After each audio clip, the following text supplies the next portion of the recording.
Welcome to the Neurogenic Integration Podcast, where we explore the incredible potential of neurogenic tremoring beyond the basics. I'm Alex Green. And I am Sylvia Song-Shields. Together, we'll be diving into how this natural, innate process can be seen and applied across different professions, healing modalities, and in scientific research. Whether you're a practitioner, a coach, a therapist, a body worker, or a researcher, this podcast is for you. Join us as we uncover the science, share experiences, and explore how neurogenic integration is revolutionizing the way we approach stress, trauma, and well-being. So take a breath, get comfortable, and let's dive in.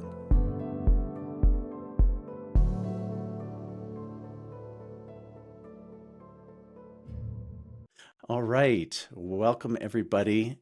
Today I'm very excited to be sitting down with my colleague Kani.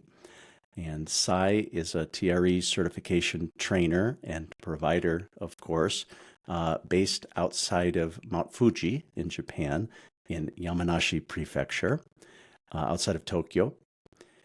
And I first met Sai about almost 10 years ago when I was fortunate to travel to an event that she coordinated at Koyasan outside of Osaka in Japan. This was sort of like an advanced training with Dr. Berselli and many other providers, and it was a unique training experience because the setting was at a Buddhist temple up in a sort of a famous Buddhist mountain area, and it was quite cool in all ways. And that sort of coincided with, if I remember correctly, Sai, that was about the time that you became a certification trainer, because it was right at the end of your journey in that. Yeah.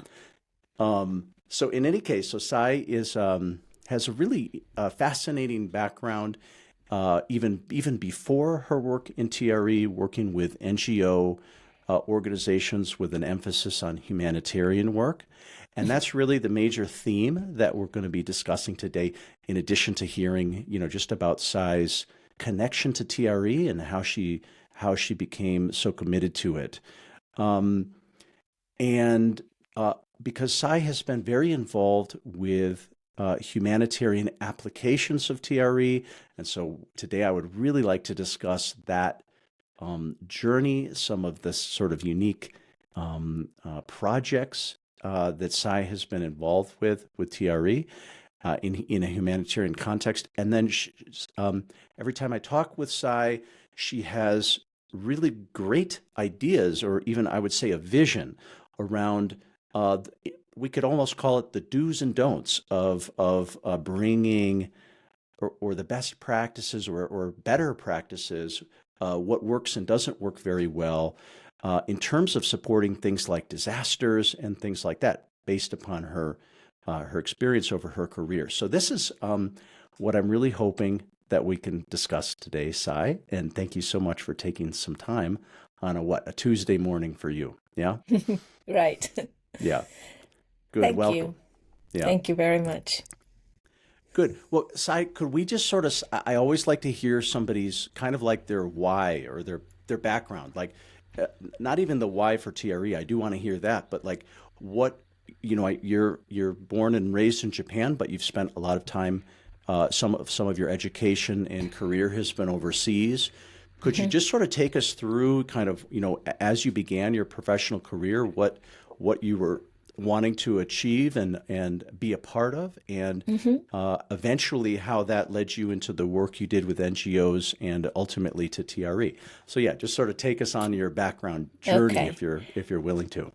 All right. So thank you very much for invitation. I was born and raised in Japan until I was 18. But since I was quite young, I was very interested in working in developing countries like Africa and Asia. I don't know if you're around the same age as me, you might remember the famine in Ethiopia. The UNICEF is raising fund in schools and you bring your pocket money and all that. It was something about working in an environment completely different from mine. I don't know why I was so fascinated.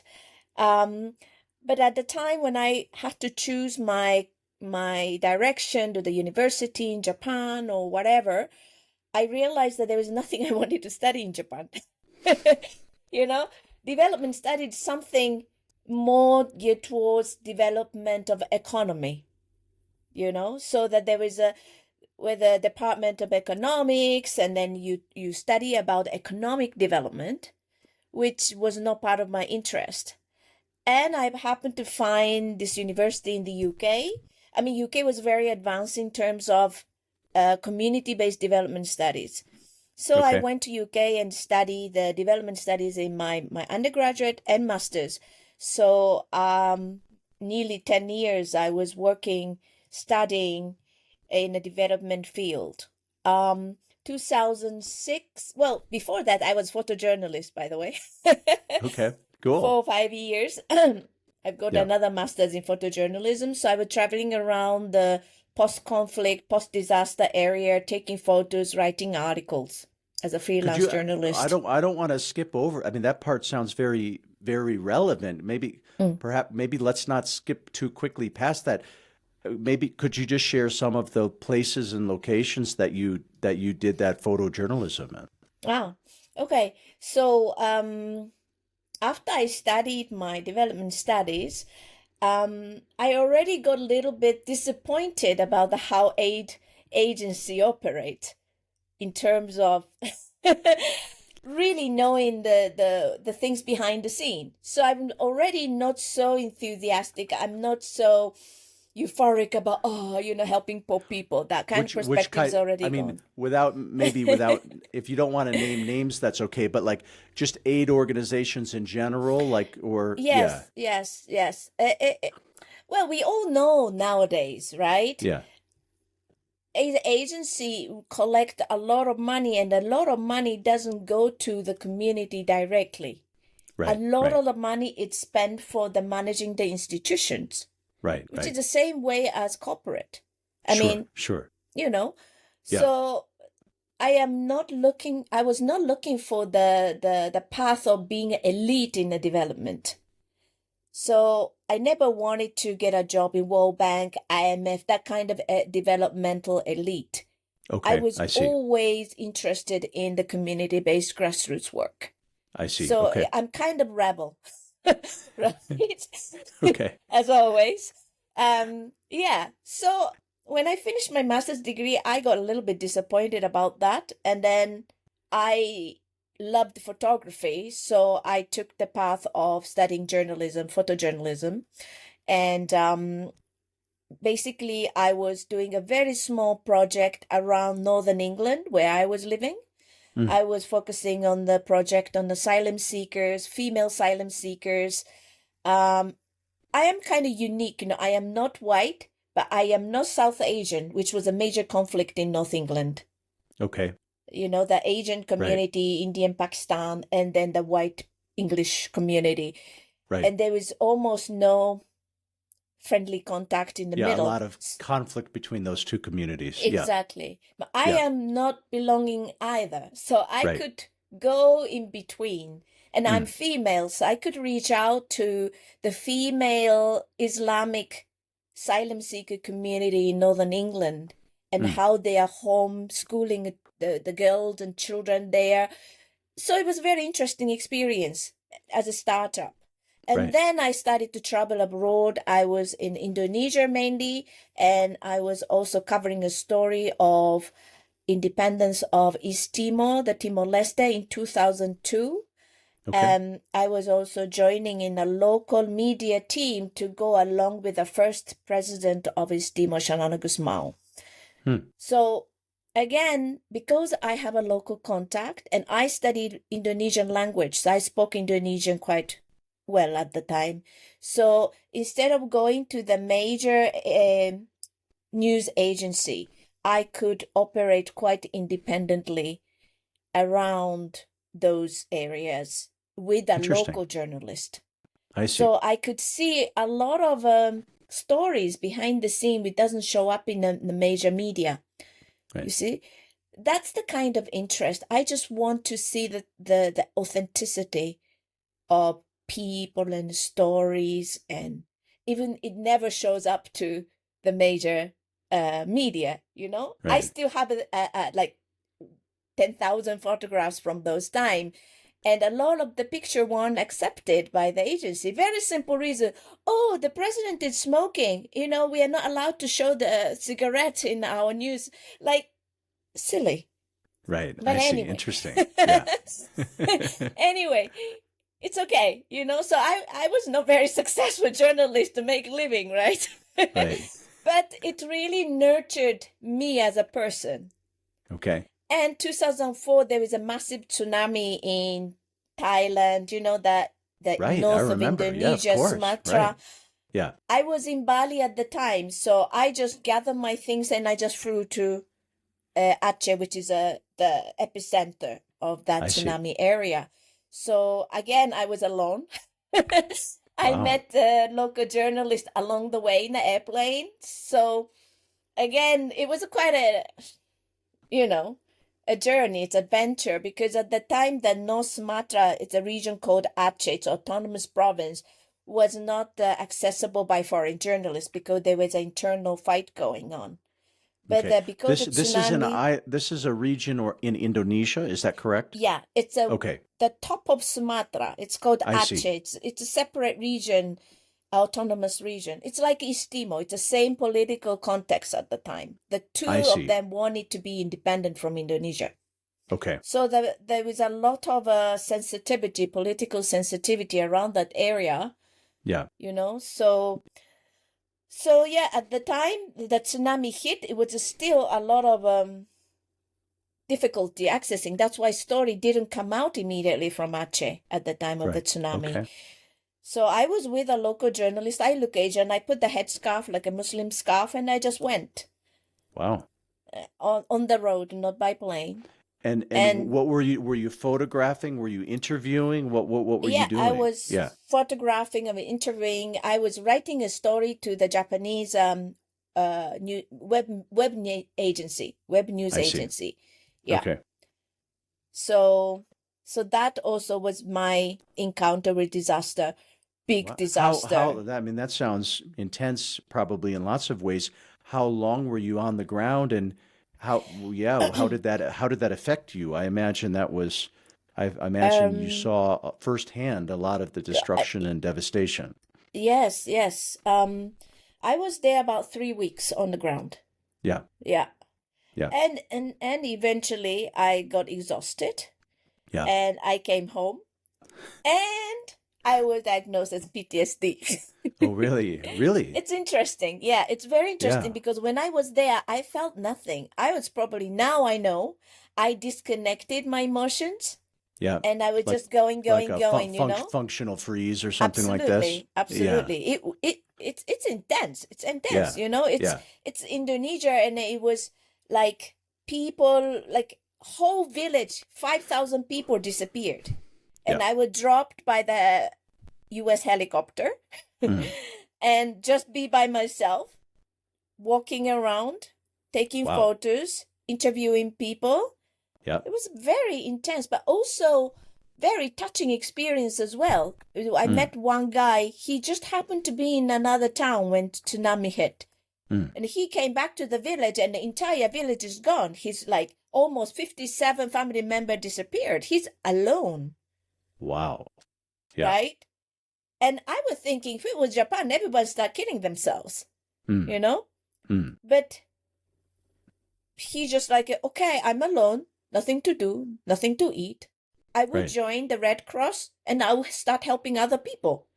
So he came and then joined in the Red Cross and just go out with other volunteers that are helping other people. So this kind of resilience, Yeah. the strength, was Wow. something beyond what I could imagine, Wow. you know?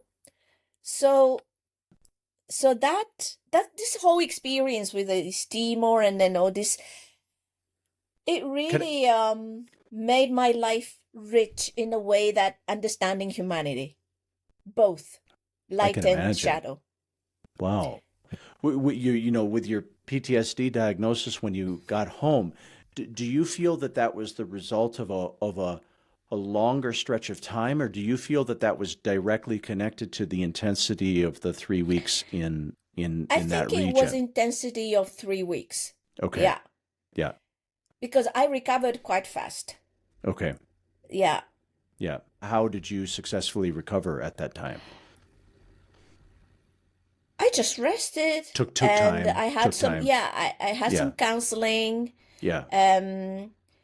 I practiced meditation at the time already. So just the understanding that I needed to process this. And, obviously as a photojournalist, I had this huge pile of photographs I needed to process. So going through these photographs on my own pace, creating stories, writing about my experiences, this layer of experience, that was helping me to process what happened. Right. So first 1 month, I was like terrible. As soon as I left the Aceh, being on the plane, I felt my energy was like a collapsing. I couldn't stand up anymore. And as soon as I get home, I was throwing up. I had diarrhea. I had nightmares. I was shaking. Wow. So, Yeah. so I kind of knew what was happening, Right. It took me about 1 month to physically recover. Yep. And then after that, I had these 3 months very carefully going through this process. Yeah. Not go out, not do too much. And Yeah. slowly, I got better. Okay. Wow. Yeah. Yeah. Yeah. And then did you where did, after that recovery process and the careful sorting through of all your materials at your pace, did you sort of stay in that work for a while, or did you start to shift did your career shift in any direction at that point, or? So after that, I realized, well, photojournal itself is not going to be able to sustain my living. I Okay. love the work, I love what I do, but I had to make a lot of compromise. If I want to make money from it, I have to work for agencies. I have to, sometimes sell my soul, Yeah, to make enough money to make to to make sustain money. yourself. And Yeah. I was also taking photographs in a restaurant and then spa and hotels and writing a travel piece. That was fun. Okay. Yeah. But when the agencies own my photographs, they have a right to use for whatever. You Okay. see? Yeah. Yeah. But I didn't want my photographs to be taken out of context. Yep. And using the photographs of the children I took in East Timor to be advertising something else. Right. So this is kind of compromise I couldn't make. I see. Yeah. So I said, okay, fine. So I went back to London and then start working in a normal company for less than a year. Something happened again. My life is determined by the disaster. So Okay. and then another big disaster happened in Indonesia, 2006. It's a Yogyakarta earthquake. Okay. And me and my partner at the time, we both spoke Indonesia and we had development background. Yep. We were sent to Indonesia to start up the new NGO office. I see. Okay. So we started the new office. It was a German NGO, but we started the Indonesian branch there in 2006. And I worked as a humanitarian aid specialist, disaster management specialist since then for 10 years after. Within that organization. that NGO that you kind of set up with with that partner. Yes. I see. That's So how it just started. Tell us a little. I mean, that's a long 10-year stretch. Tell us just a little bit about what your role. What did that mean to be a development specialist or whatever? I missed what your title was exactly, but yeah. So initially we entered as a disaster relief, right? Yeah. And set up the office. But the disaster relief period is up to 6 months. It's the project cycle. And then the aid start moving into more midterm development phase, right? So the first all the houses are collapsed. You need to give us shelters. You need to set up the toilet, wash, all this kind of the typical UN-led disaster relief phase. Once it's over, some organization would leave. The disaster relief specialists, they would leave then. But my background is not so much about the emergency relief. It's more about midterm community-based development. That was my background. I see. Okay. So I started to find the gaps in between Indonesian education system. There was no education about disaster preparedness in school. For example, I was brought up in Japan, and since kindergarten, we are practicing drills. The earthquake drills. Right. Sure. It's part of our education, right? Right. Indonesia is also, it's a supermarket of natural disasters, but they never had any educational curriculum around the disaster preparedness. Oh, I see. Interesting. Okay. Yeah. So I saw that was a gap. So I started to develop the primary school curriculum on the disaster preparedness for the schools, and then the training of teachers. So that was a beginning, and I'm quite good at finding gaps in between everything. So I'm a rebel. I don't want to go to the mainstream, right? So then I started to realize there was a special needs school there. The material I was developing is for the mainstream schools. It was not usable for blind or hearing impaired. Yeah. So then I thought, I had experience volunteering in Kenya when I was 18 in the school for the deaf. So I had that interest in the disability area accessibility also. Yes, exactly. So I started to develop the teaching material for children with visually impaired and hearing impaired and intellectual disability also, in working with the school teachers there. And at the time, really, the whole Asian region just started to develop this kind of curriculum development with a bigger framework. It's called the Hyogo Framework of Action. So the whole world we started to taking this disaster preparedness part seriously. Prior to that, it was all about response, right? So just spending money to respond, there is no preparedness in those regions. So another disaster strike, the resilience is the same as before. Back to square one. Yeah. Exactly. Yeah. So the whole world started to noticing the need to build the capacity to prepare and respond from the community itself. I see. So I was in the timing as well. Then the material for the disability population got a big hit because there was nobody else was doing it. So my material from our organization was showcased in UN and then internationally, and then ASEAN and all this. So the project got kind of spread. So that was my background. So I was doing a lot of teacher training, a lot of community outreach, producing the radio drama around the community preparedness. So there is a lot of creative way to reach the community.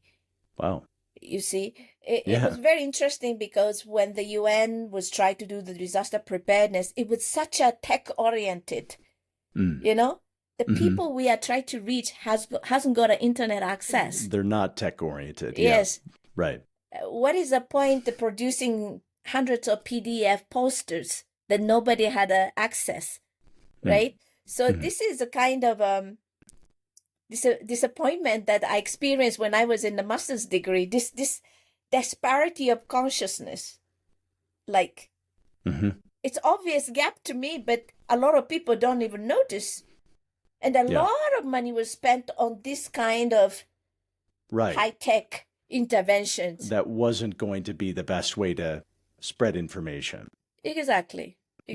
So the information outreach was one of my interests because I also, as a journalist, right, a journalism background. So using the creative media to try to reach out to the community, it was very interesting.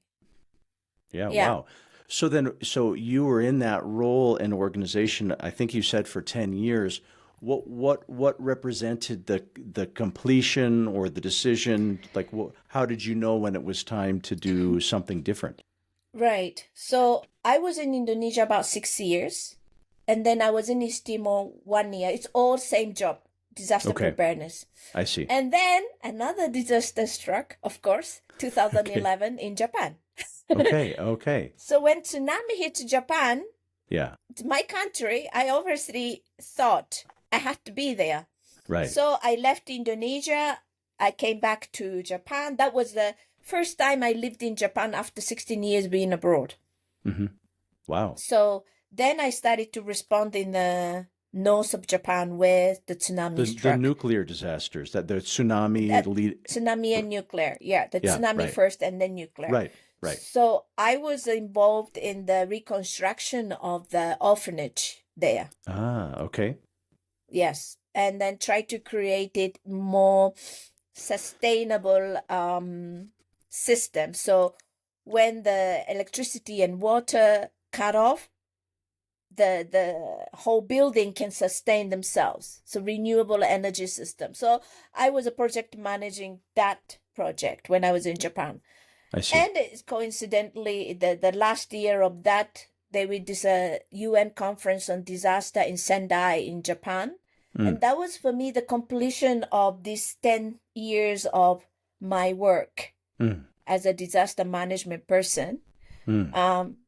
I organized the group. I already created a disability rights movement in the participation in the decision making of humanitarian preparedness and response. So I did so much advocacy work at that point.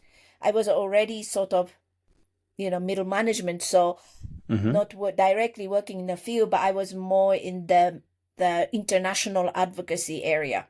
Right. And it was successfully done. And the people with disability was directly involved in decision making. So for me, my job was done, I felt at the time. I didn't know what to do next. Then another disaster struck, which was 2015 April. There's a massive earthquake in Nepal. Ah, okay. Do you remember? I was already TRE provider then. Okay, okay. Well, Yeah. okay. Well, okay. I need to go back to where. Yeah, we better go. Yeah, we better cover that part then. All right. Yeah. Right. So when I arrived back in Japan after the tsunami in Japan, it was 2011 April. Okay. And beginning of 2012, I discovered David Berselli was coming to Japan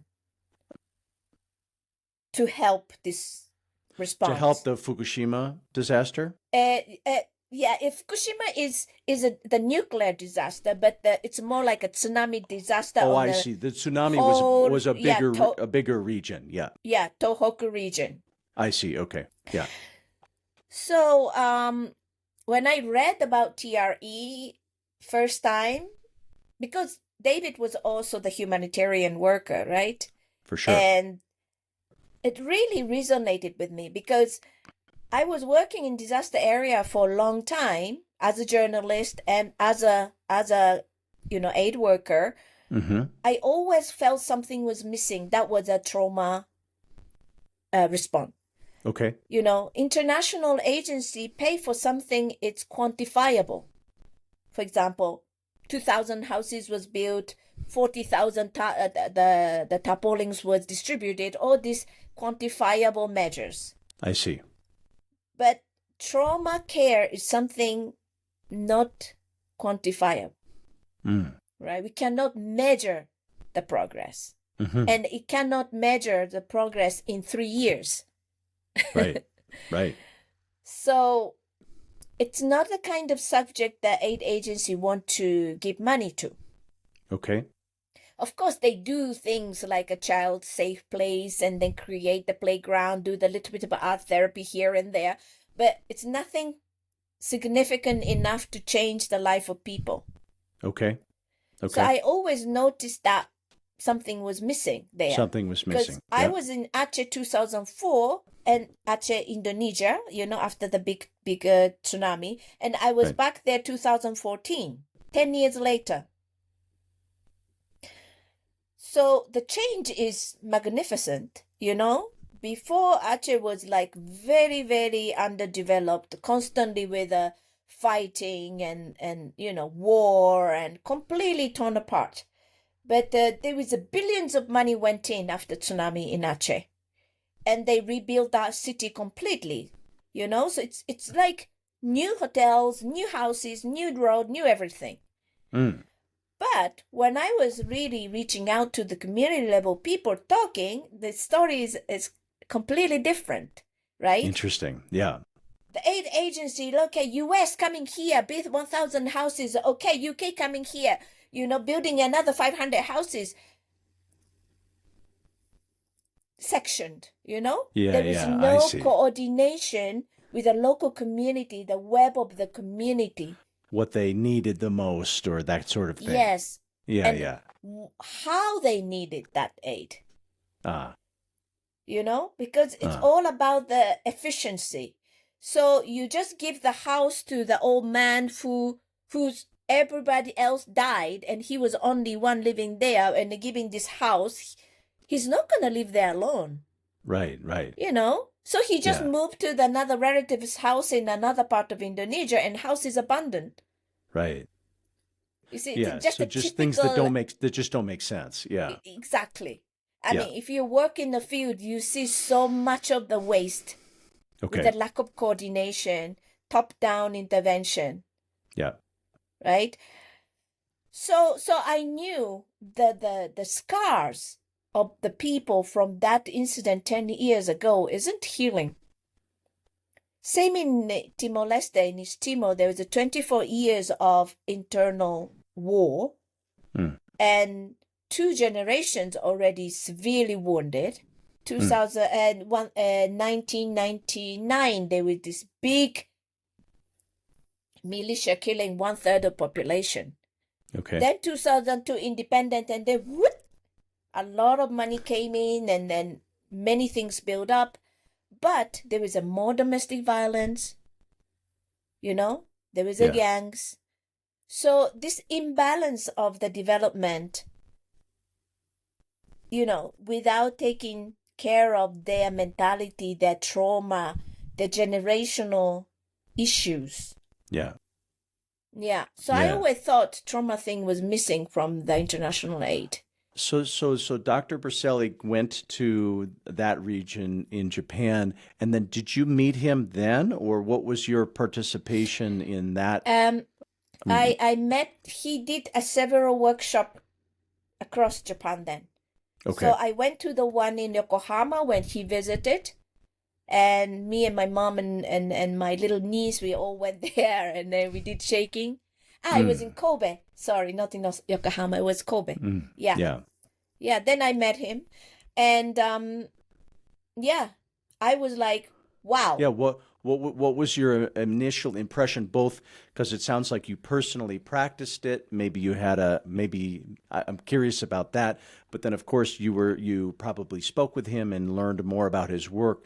So yeah, what was your impression? What happened for you in that initial time period?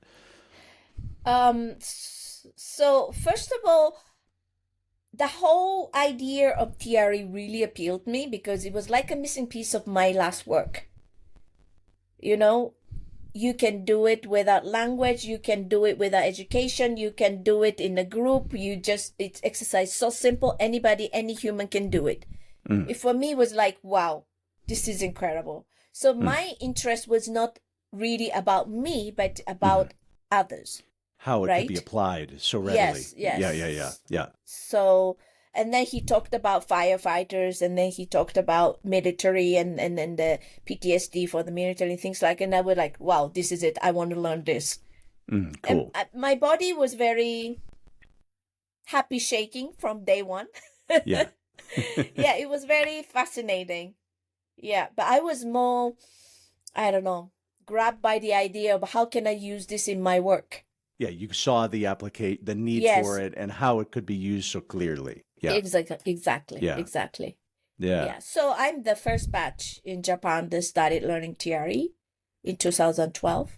How did you, at that time, I imagine there were. How did you become certified? I mean, did you have to travel for that or? No, there was the couple who were teaching in Japan at the time. Oh, okay. Yeah. But then there was this issue. I don't want to say in detail, but there was the issue happened, and then Okay. they were out, and I I got see. in I see. as Okay. a trainer. Okay.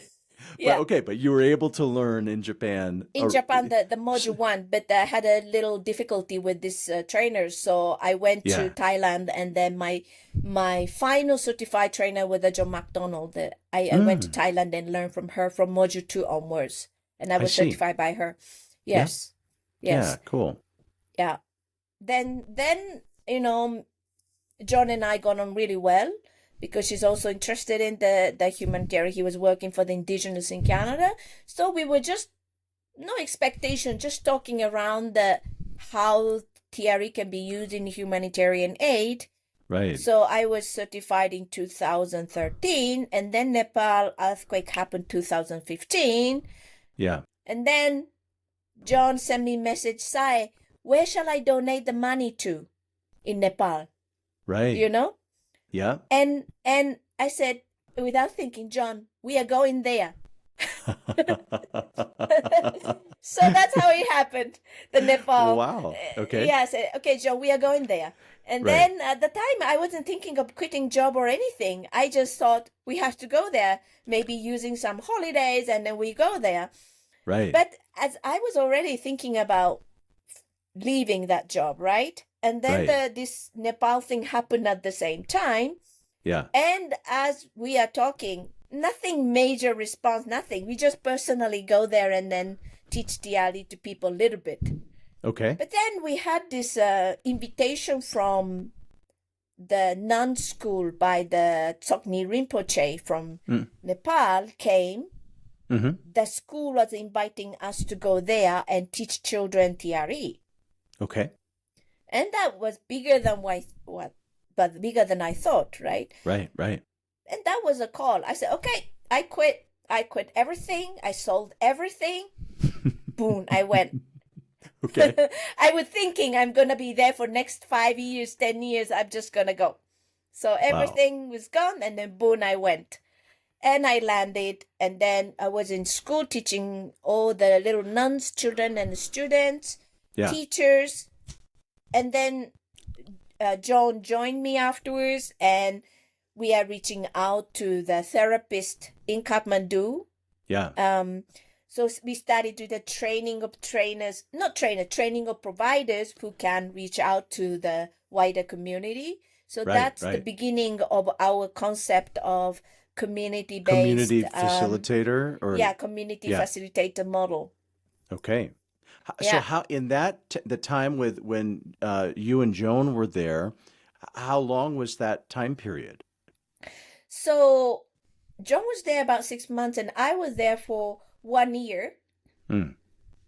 Then, funny enough, this issue about the TRE Japan started, Mm-hmm. and my visa in Nepal wasn't renewed, Okay. and I was forced back to Japan, Yeah. and I had to start from zero, new organization. Now we call it TFA Japan.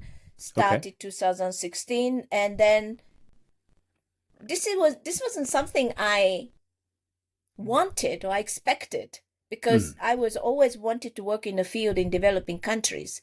Right. And I sold everything. I didn't have a home anymore. Okay. After 1 year, I had to go back to my parents' house, renting a Right. room from my parents, and then starting no job, nothing. Started this organization from TFA scratch. So that was a Japan, bit yeah. tough. Yeah.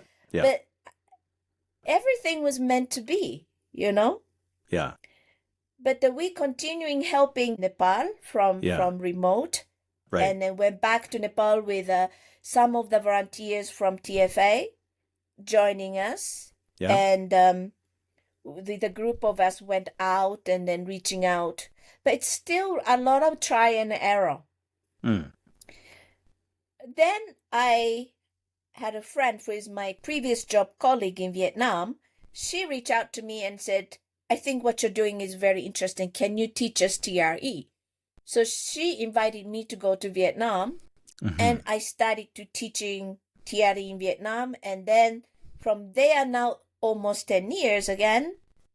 Now there's this wonderful community-based community facilitator project is happening in Vietnam.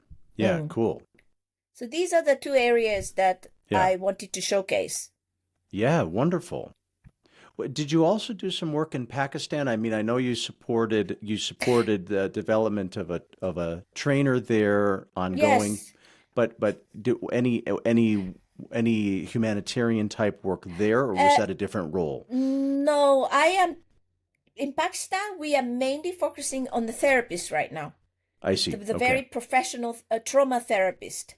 Yeah. So from more like a talk therapy, they are learning the body-based method. So it's kind of another category. But eventually, we are hoping we can create some strategy to reach out, because TRE is big hit in Pakistan right now. A lot of people are interested. The simplicity of it. Yeah. Amazing. Wow. Well, okay. So, I mean, there's a lot of questions, but maybe here's one question. So, Nepal, you had a very long-term engagement, and that was the beginning of a kind of a community facilitation type model. And then Vietnam was another major one. When you look at those two examples, what do you feel? What did you learn? Like what were some of the best ideas? Were there any ideas that you've abandoned? Like what has been the learning curve from those two projects? Yeah, so in Nepal, I learned a lot from failure. So group of us international went in, teach TRE very, very quickly. Yeah. Like disaster response way. Yeah. Right? But after we left, nothing stayed. Okay. People scattered, they go all over. What happened? Yeah. Right? Yeah. And this is a typical mistake the humanitarian aid makes. In general, like this is a common. Okay. In general. Yeah. In general. You do something too fast or with no plan beyond the immediate. Yes. And then it kind of dissipates. Okay. Yeah, there is no institutional structure to support that. Okay. So we taught about 6 community facilitators of the therapist, and 3 were certified international providership afterwards. And then 1 person only now. She continuously taught TRE since then, 10 years. Her name is Jamuna. Yeah. And she was a therapist for mainly women, the survivor of human trafficking and abuse and things like that. So very heavy cases. But she had this insight that TRE can help them. And some of the videos she sent us, me, Joan, horrified. I said, don't do TRE with this population, because it was so severe, the trauma, human trafficking survivors. Sure, of course. Right. I said, don't do it. That's going to be too much. Yeah. But she believed she can hold the space. Okay. And she can use TRE. So we were just supporting her. It was not because of us that she managed. She had the capacity to hold the space for these people. I see. So she really believed that TRE can help. So she was using TRE consistently, regardless of we say yes or no. She just kept going. She was going to do it. Wow. What is her name? What is her name again? I'm sorry. Jamuna. She came to Vietnam last year, and she showcased one of the videos. Yeah, it was incredible. Cool. Incredible. Yeah. So we are still continuing. She's in the trainer's track now. We are supporting her, and we are not having any funding for it. So we are just waiting, supporting. When she's ready, she will do it. We support her. Not supporting doesn't mean financially. Right. We are just be there for her. And then for her, that is already enough, she said, for her to keep going. I am very busy person, so I am hardly engaging, but I am there for her. Joan is there for her. Colleagues in Vietnam is there for her. We are supporting her way, the speed, the expansion. This is the important thing about community-based development. You can bring external money. Okay, I give you this money, do it. Do more, do fast, right? And then local people, they want money anyway. We Right. want money too. So they always happy to receive, but it doesn't mean it's make the process better Right. or more sustainable. Yeah. It is our ego and this is our frustration. You want to see the result quickly and see in a big scale. Yeah. So in this humanitarian project, I'm doing it as my life work. Nothing of my stake involved. I'm not financially paying for it. I am not having any donor to report to. I feel really liberated to be able to be in this position and then walk along with this group of people who are doing completely with their own will, completely with their own capacity, financially, time, everything. Yeah. We're just only there to support when she needs help. Yeah. And I think this is important part of community outreach. Well, it sounds to me like one of the key ingredients in the sustainability in Vietnam and Nepal is this idea that if there are, in a sense, key individuals who have who can be developed, they need to have the motivation intrinsically. They need to be dedicated, local, in it for the long haul. And then they need sufficient mentoring support. Yes. But without these people like this woman who are carrying kind of this desire to serve in this way, I mean, external interventions, if they're designed well, I'm sure there's probably some effectiveness that can happen, but that's totally different than if there's a dedicated local person who has the right qualities and the right support to develop. Does that match your thinking? Exactly. It has to come from them. Yeah. Their desire. Yeah. And a lot of international aid, we bring the issue that they should be working on. We tell them, you need this, you need to work on this. Right. Right? So that is not going to be sustainable unless they see it, the value in it. Yeah. For themselves and then for their community. Yeah. So you're you and you can support as many people, and you have your colleagues, and Joan has been a major partner, and then people have developed. Is this, and I imagine you're not, hopefully you're still early in your career here. So you have a lot of time ahead of you, but what would be the prerequisites for this model to start to work in many places, or to grow besides only you and several others? How could this model be, how could other TRE trainers, providers, how could they learn more of some of these principles in a way that this could become a more common way of evolution? What do you think about that? Up until now, this typical certification program is not designed for this kind of project. Right. Not at all. Right? It's too long, too expensive, too complicated.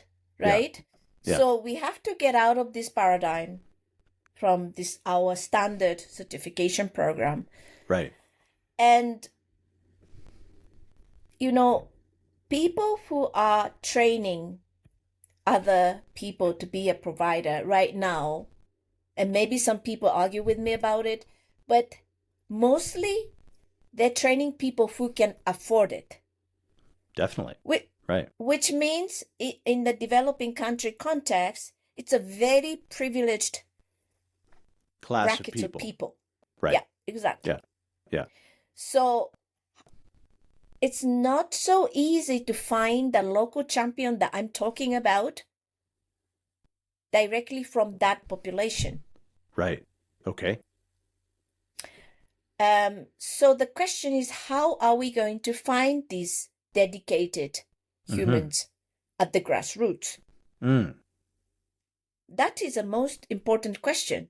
Because if we keep targeting the wrong people, wrong groups, layers. Yeah.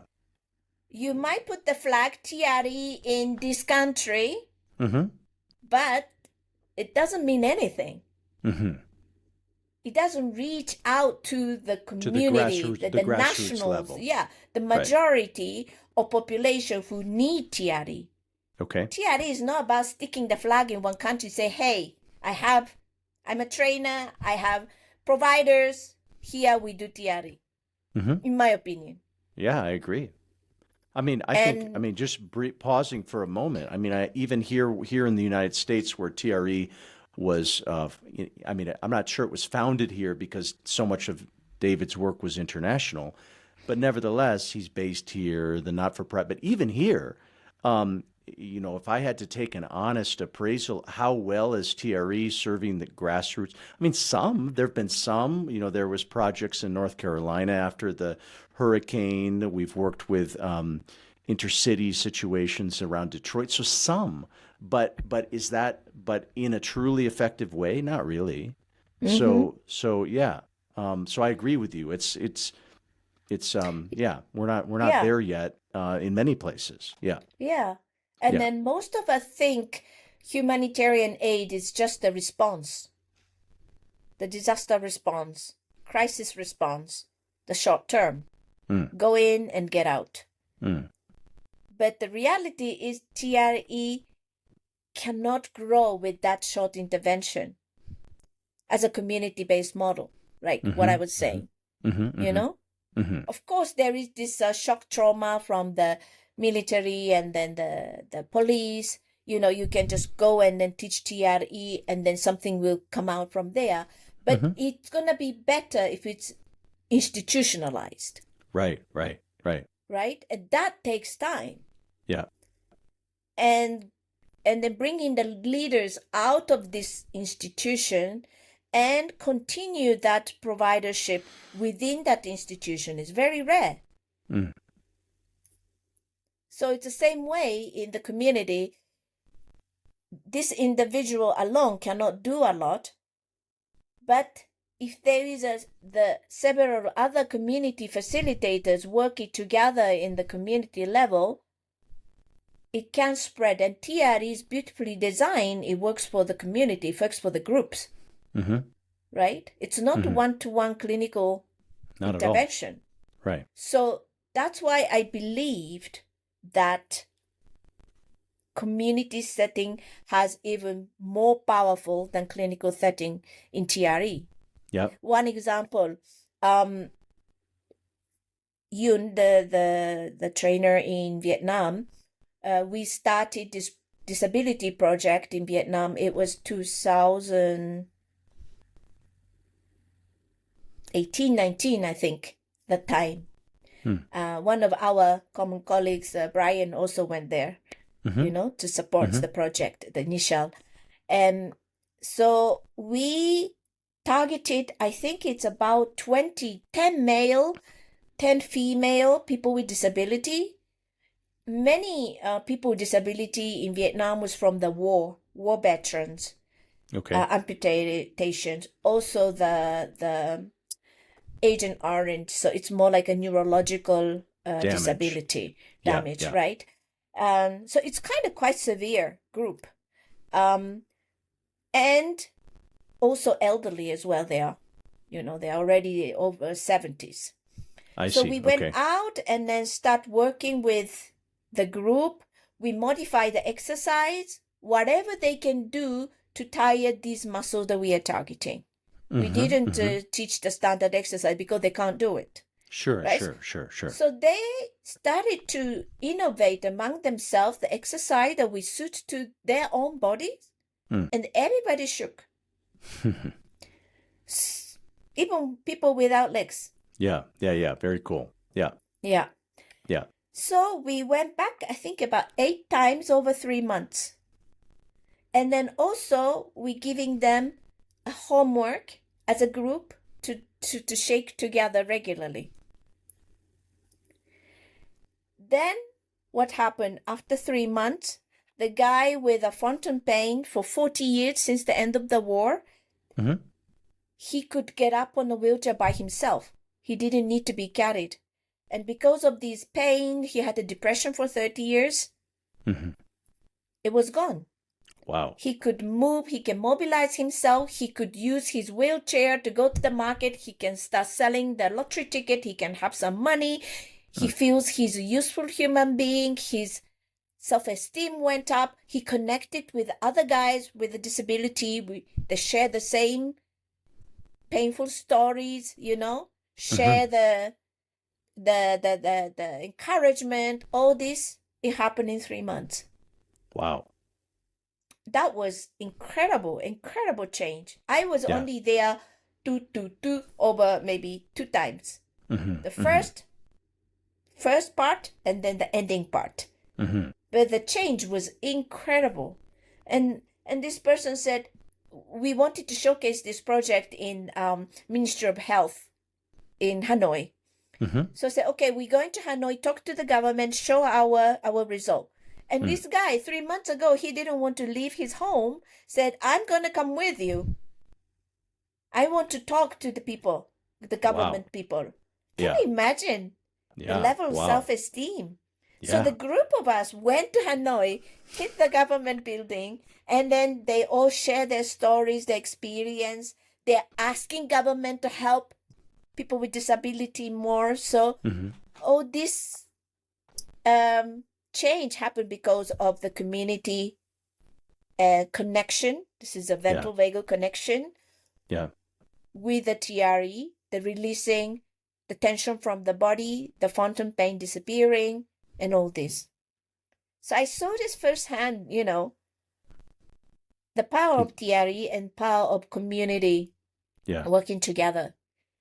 So from this onwards, Yun, she totally dedicated to teach TRE. She also left NGO, good pay job, and doing this with very humble living. Yep. Yeah, but she said in NGO I was doing a work. It was good work, but she didn't see as much direct impact to people's life, like in TRE. Wow. Yeah. Wow. So are there any, so if we were going to extract, I mean, you've already shared some principles. It's about the long term. It's around on the ground people who are motivated. Not if you stop at the layer of the population that can afford a standard certification training, you're probably not going to connect with the kinds of people who will become community leaders. So I'm kind of hearing some of these ideas. So, but if we were going to sort of summarize, I don't know, I guess some of the key principles or concepts, if other TRE providers, listeners, TRE people who just are, who are the people who listen to this podcast, if we were going to distill some of your thinking of how this could, this types of approach could start to gain more traction, how would you inspire people to start to follow in this direction? I don't have like perfect answer, right? Because I'm still in the way, try to continue and become more successful.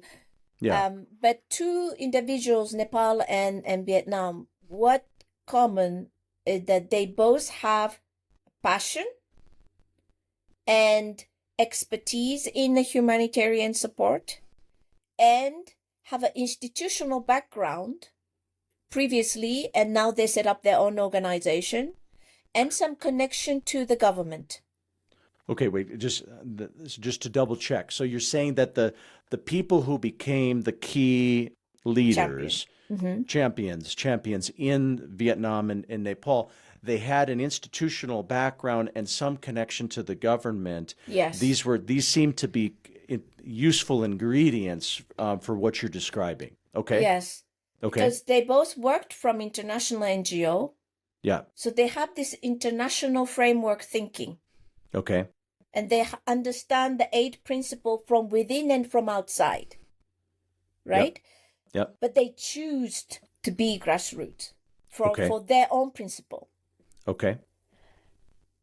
But from previous work, they have a connection. For example, in Vietnam, she had a connection in Ministry of Health. She had a connection with Ministry of Disaster Management. So whatever she's doing, very small scale, she could communicate that to the bigger stakeholders. I see. And started getting more and more genuine interest, domestic interest, because everything has to be fostered domestically.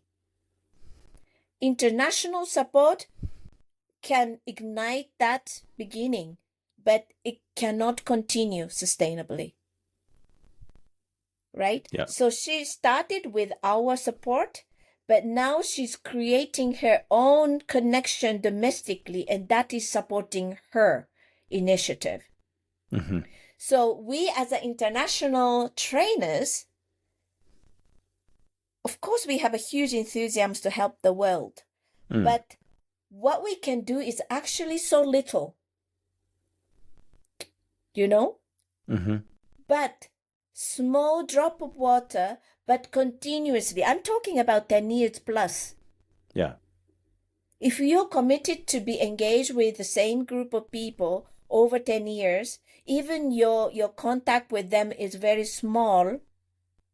Maybe you only go there once in a year, once in a couple of years. If you find the right people with the right setup, your continuation of the support can be very useful to foster that activity in the country. I see. It's an expectation we create from outside. Yeah. You know, you're just like, we want to do this big thing. Yeah. But I think it's a false expectation. It takes time. Yeah. Yeah. I'm not denying other people get a big project from corporate and boom, they do big job. I think that's wonderful. Anything is better than nothing. You know? But my interest and my expertise is really fostering that community initiative. Right. And they eventually reach out to the people who cannot even pay $1. Right. Do you think that there's a and I hear what you just said. It's all good. All is better than nothing. But you have a particular lane that feels most impactful from your experience. So and the population that I'm interested in reaching.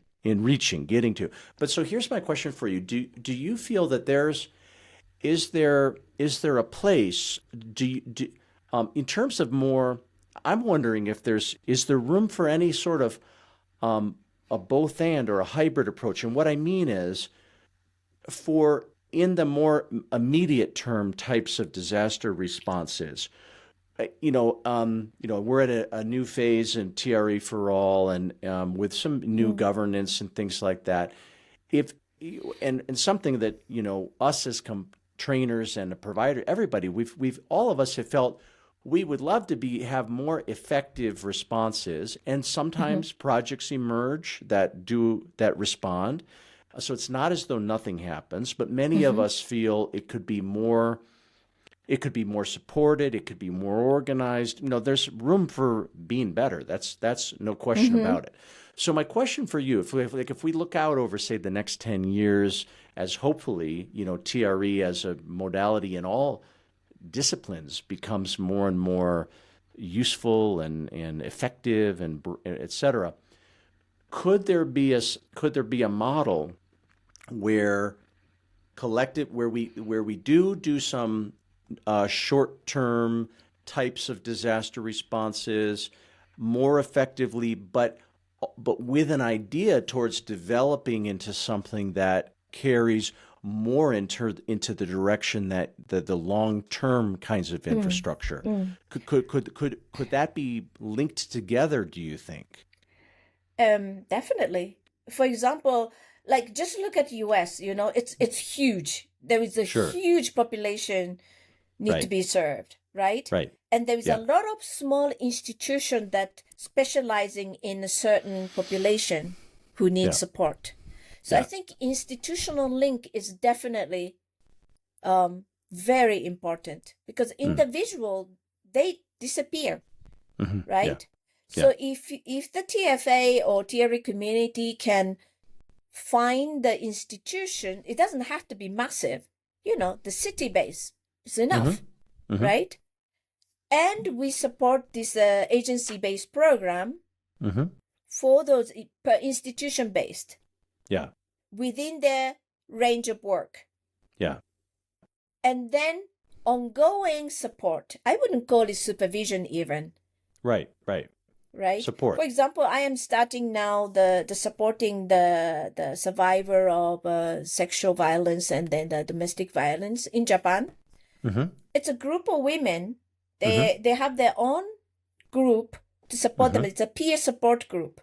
Okay. So we go there, we teach TRE, we wait until they think they can manage it, Then afterwards, we are just remotely supporting them. Yeah. And they support each other. It's a peer community, peer support community.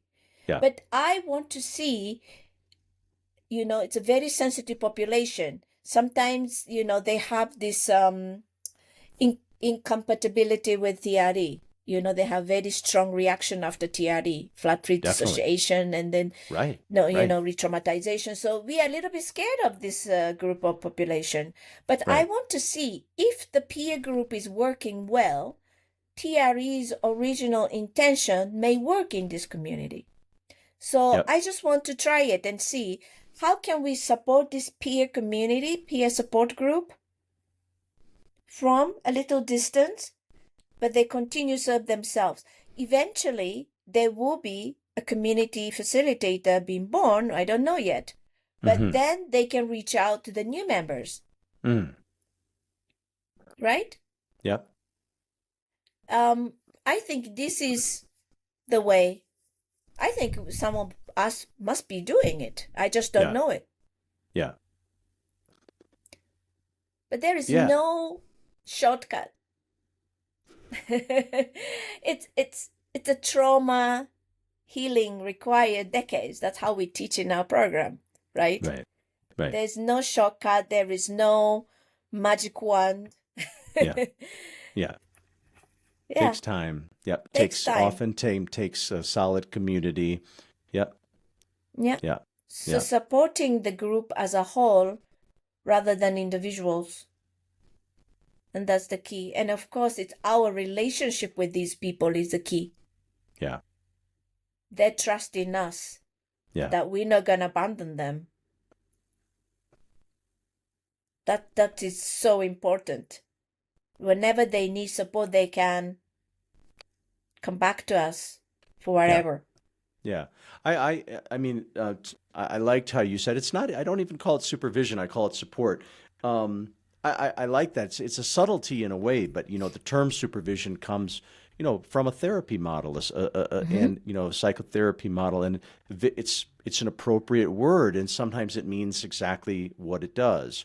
But I appreciate the idea. There's even from Dr. Briselli himself a little bit of a move away from let's not try to have all of our anchor our methodology as a psychotherapy. It could be in theory, but but it might be more effective not to always link it into that. Yeah, yeah. So I just was thinking about that. Yeah, I agree. I think there's a time and a place for that word, but not all settings. It's not appropriate. Hmm. Yeah, It's like our presence is their shadow at the background. yeah. They know the ownership is theirs, Theirs. and they Yeah, are responsible, accountable for each other. yeah, It's not me. It's not yeah, us. yeah. But if there is a trouble, they can always access that support from Mm, us. And mm, that knowing is already big enough encouragement for them to keep going with their own activity. mm. Cool. Well, Sai, I wonder if maybe just, kind of a closing topic could be, I'm curious just if you think about yourself personally and you say look forward 5 or 10 years or longer, whatever time frame you want to look at. But if you kind of look ahead, do you have any of I don't know if I would use the term goals or a vision or where do you hope this path continues to take you? You know, as far as my humanitarian career is concerned, I feel it's finished Okay. as an occupation. Okay. You know, Okay. Yeah. I'm living with that experience, but I am not doing it to live. Okay. And I like that. I'm very comfortable with that position Yeah. because I have a knowledge, I have experience, I can advise people, Yeah. but I am not doing it directly hands-on like before Mm-hmm. because I believe the ownership is not mine, it's them. Mm-hmm. Mm-hmm. So whoever reach out to me and want to start something, I'm happy to give a support. Yeah. But I I am see. not thinking that career development along this line at all. I Okay. think I already done enough hard work. Yeah. So yeah, so I am kind of working on other element right now, which is Mm-hmm. personal development path, and also I love being a trainer. I mean, Mm-hmm. I've been doing this.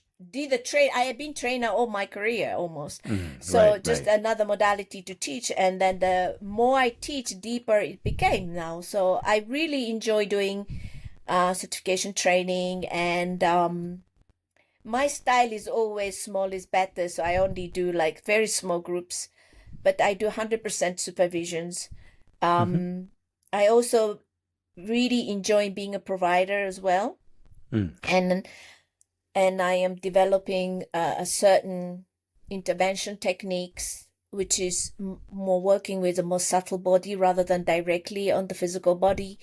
So Mm-hmm. there's a many new element I'm really enjoying developing right now. Mm. And I am also developing my path as a meditator. I am working, I am teaching and facilitating Tantra, which is completely another realm to the humanitarian work. But Yeah. for me, it's all connected. It's about humanity Mm. and about expanding our energy, not to be stuck in this, trauma, the Right. sexual trauma, relational trauma, all this release and expansion. This I do that with a workshop with combination with a meditation, breathing, TRE, understanding of Tantra. All this it's coming to me now as a main interest. Mm. I'm doing the couples work. Mm-hmm. Yeah. Yeah. So Wonderful. diverse. Yeah. Cool. Well, all right. Well, then I would like to invite you when you're ready. We'll take a little breather, but at some point, let's do another conversation because at some future time, some of those things, TRE and Tantra would be. That's not a topic that I've explored in the podcast, or what you're referring to as some kind of the subtle body interventions. All of that would be cool. So can Yes. we do a future conversation? Absolutely. I'm doing the Good. first workshop for TRE for couples well, in principle, combination TRE and tantric approach, July 20th in Japan. Oh, wonderful. Yeah. So the coming up in July in Japan, in Tokyo, or where will it Tokyo. be? Yeah, wonderful. Oh, cool. Yes. Very cool. Well, Sai, this has been really informative and so interesting just to hear that, the how your path unfolded and then what you've learned through all that of experience. So really, really interesting to hear all of that. Do you feel that we missed anything? Is there something that's left unsaid or that we're missing here? I can talk about things forever. I love talking. Right. So yeah, today should be enough, and maybe, it's another topic and another day will be wonderful. Another time. Yeah, that sounds good. All right. Well, Sai, thank you so much. I appreciate you. Thank you. Thank you. Thank you so much for listening. Oh my. Very good. That's it for today's episode.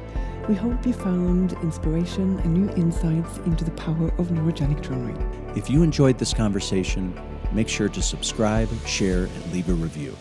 It really helps us reach more people interested in this transformative work.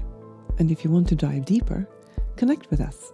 Or to learn more about our sessions, courses, and upcoming trainings, head over to neurogenicintegration.com.